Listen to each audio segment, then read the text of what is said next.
Saudações a todos. Nessa parte estudaremos e praticaremos sobre estruturas de decisão compostas. Vamos primeiro observar um esquema básico de uma estrutura dessas.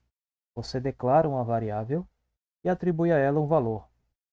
Essa declaração é submetida a uma análise booleana pela instrução if. Agora, a instrução if ela irá comportar mais de uma condição na sua sintaxe. Por isso, tal estrutura é chamada de composta.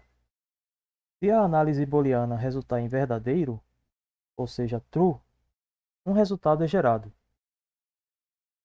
Caso a análise resulte em falso, ou seja, false, uma outra instrução fará uma outra análise booleana, sendo possível também a alocação de mais de uma condição, nesse caso por meio de uma instrução else if.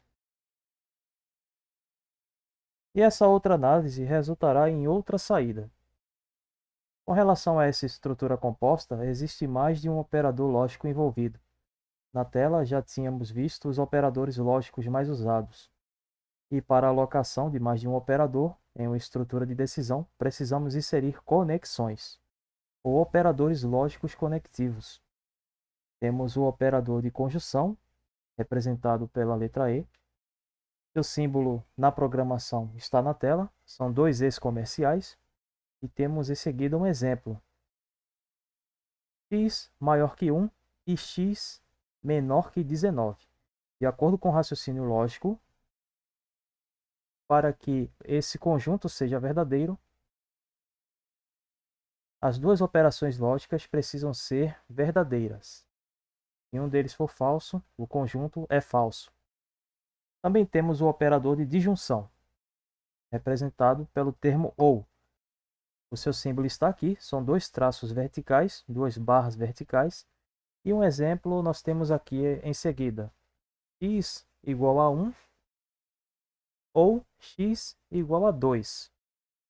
Aqui, o conjunto se torna verdadeiro, o conjunto com o termo de disjunção será verdadeiro se uma das operações lógicas forem verdadeiras. Se as duas forem verdadeiras, também será verdadeiro o conjunto. O conjunto só se torna falso se as duas operações lógicas forem consideradas falsas, de acordo com o raciocínio lógico. Vamos progredir no entendimento das estruturas de decisão compostas, olhando e observando a seguinte situação. Eu declaro uma variável com seu valor, x tem o valor 46 na memória, e em seguida eu inicio uma estrutura de decisão para fazer averiguações sobre esse valor, x com valor 46. Se o valor de x for maior ou igual a 39, e se o valor de x for menor ou igual a 45, então eu executo os comandos do bloco submetido à instrução if. Ou seja, se aquele conjunto com a conjunção e, se todo o conjunto for verdadeiro, o bloco será executado. Se o conjunto for falso, ou seja, se uma das operações lógicas forem falsas, então o bloco 1 não é executado. É executado o bloco submetido à instrução else. Caso contrário, se a minha declaração por atribuição não atender aos mecanismos da instrução if, então execute-se o bloco 2. Nesse caso, nós observamos que o x ele é maior que 45. Então, como o operador lógico segundo é falso, todo o conjunto se torna falso, de acordo com a estrutura do raciocínio lógico com a conjunção i. Então, o bloco 2 é que é executado. Uma outra construção, aqui nós temos uma declaração onde x tem o valor 0 na memória. Se o valor de x for maior ou igual a 39, ou se o valor de x for maior ou igual a menos 5, então execute-se o bloco 1. Ou seja, de acordo com o raciocínio lógico e o operador de disjunção, ou se um dos termos da operação lógica for verdadeira, então o bloco 1 será executado. E nós observamos aqui que o x ele é maior ou igual a menos 5. Ou seja, 0 ele é maior ou igual a menos 5. Então, na instrução if, a análise booleana ela será procedente, ela será verdadeira, ela será true. Então, o bloco 1 é que é executado. Vamos fazer um exercício. Informe um número e crie uma estrutura de decisão com as seguintes condições. Se o número for maior ou igual a 20, ou menor ou igual a 10, multiplique o valor que você declarou por 2. Caso contrário, multiplique esse mesmo valor por 4. Por fim, imprima o resultado. A partir desse vídeo, eu vou utilizar o idle Gianni. É um idle bastante simples e basta apenas você configurar para a linguagem de programação para a qual você quer trabalhar. Ele recebe linguagens do tipo Java, C, Python, dentre outras. Primeiramente, eu vou salvar. Eu vou chamá-lo de cm.c. O C é a extensão para a linguagem C. E agora eu vou iniciar o código para atender a proposta do exercício. Primeiro eu vou incluir as bibliotecas padrão, que é a de acionamento de mecanismos de entrada e saída e do acionamento de funções em geral. A primeira, que é de entrada e saída, é include stdio.h.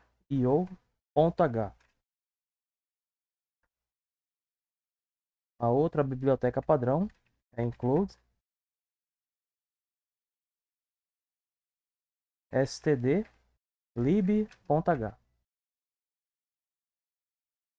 O próximo passo é declararmos as variáveis. Eu vou declarar a variável agora fora da função principal main, para que essas variáveis sejam identificadas no decorrer de todo o código, independente de estar dentro de uma função int main ou não. Eu vou utilizar aqui o termo int, será uma variável inteira, serão variáveis inteiras. A variável n, que representará o número que eu vou declarar, e a variável r, que será decorrente da operação da multiplicação por 2 ou por 4, dependendo da minha declaração inicial em n. O próximo passo é iniciarmos a função principal, int main, para a geração do código. Int main, e ela vai comportar todo o código com o qual eu vou trabalhar aqui. O primeiro comando é o printf, onde eu vou solicitar a informação sobre um número.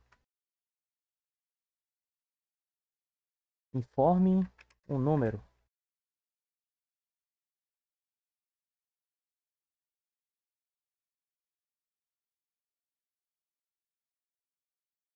O próximo passo é utilizar uma função scanf para que ele faça a leitura do número que eu vou inserir e também para que ele deposite esse valor na memória que será representada pela variável n.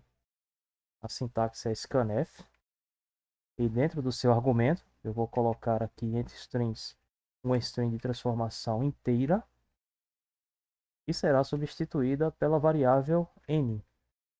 Mas eu preciso colocar o e comercial, que é uma espécie de autorizador para inserir valor em memória. E comercial n. O próximo passo é iniciar uma estrutura de iteração para verificar se o número que eu informar ele irá atender ou não alguns requisitos. O primeiro é se n for maior ou igual a 20, ou as barras duplas n for menor ou igual a 10, então execute um bloco de comandos. E aqui os valores de n maior ou igual a 20 ou n menor ou igual a 10 faz referência à proposta de exercício anterior. E o bloco, caso a informação seja verdadeira, nessa instrução if, o primeiro comando do bloco é o R, que será o N vezes 2. A outra linha é o printf, informando que foi essa a linha selecionada de acordo com a minha declaração. E eu vou precisar colocar aqui um string informando isso. Vou colocar 2/n, /n para destacar essa linha, para que não fique muito junto. O número foi multiplicado por 2 e o resultado é uma string de transformação inteiro,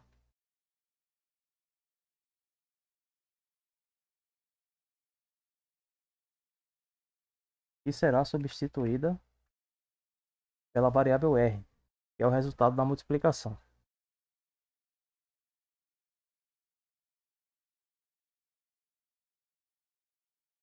E fica dessa forma: o número foi multiplicado por 2 e o resultado será o 2 multiplicado pelo número que eu informei.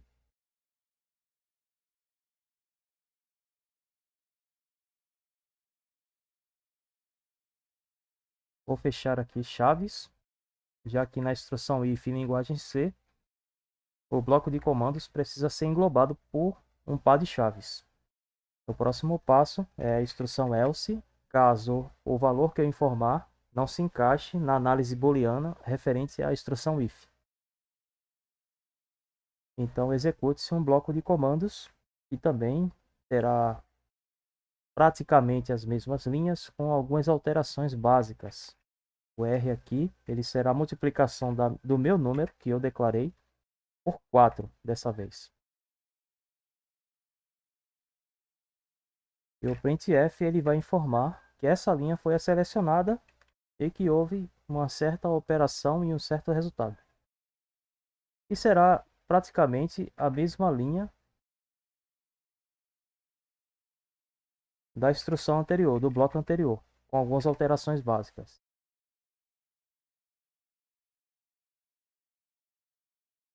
E aqui é o valor 4. O número foi multiplicado por 4 e o resultado é também referência a R, string de transformação substituída pela variável R. Agora terá um valor diferente, já que eu informei um certo tipo de valor que não condiz com o bloco anterior, e sim com o segundo.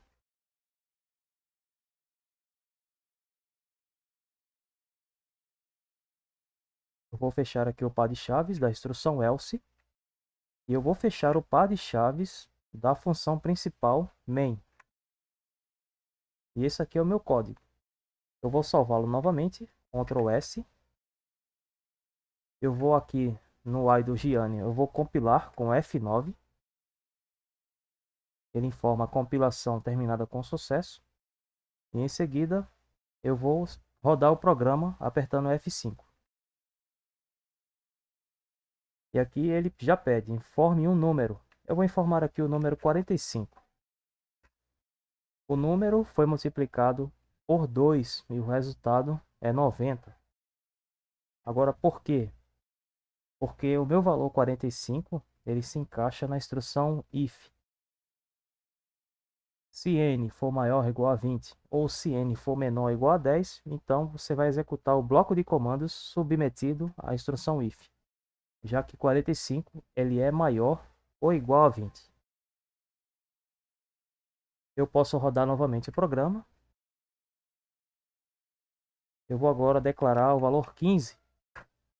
E aqui nós temos o número foi multiplicado por 4 e o resultado é 60. Uma vez que o valor 15 ele não se encaixa na análise booleana, ele torna-se falso na análise booleana da instrução if. Porque na instrução if eu quero um valor maior ou igual a 20 ou menor ou igual a 10. E o 15 ele não se encaixa nessas condições. Então ele cai na instrução else e o bloco submetido à instrução else é executado. E eu espero que vocês tenham gostado desse vídeo e até a próxima.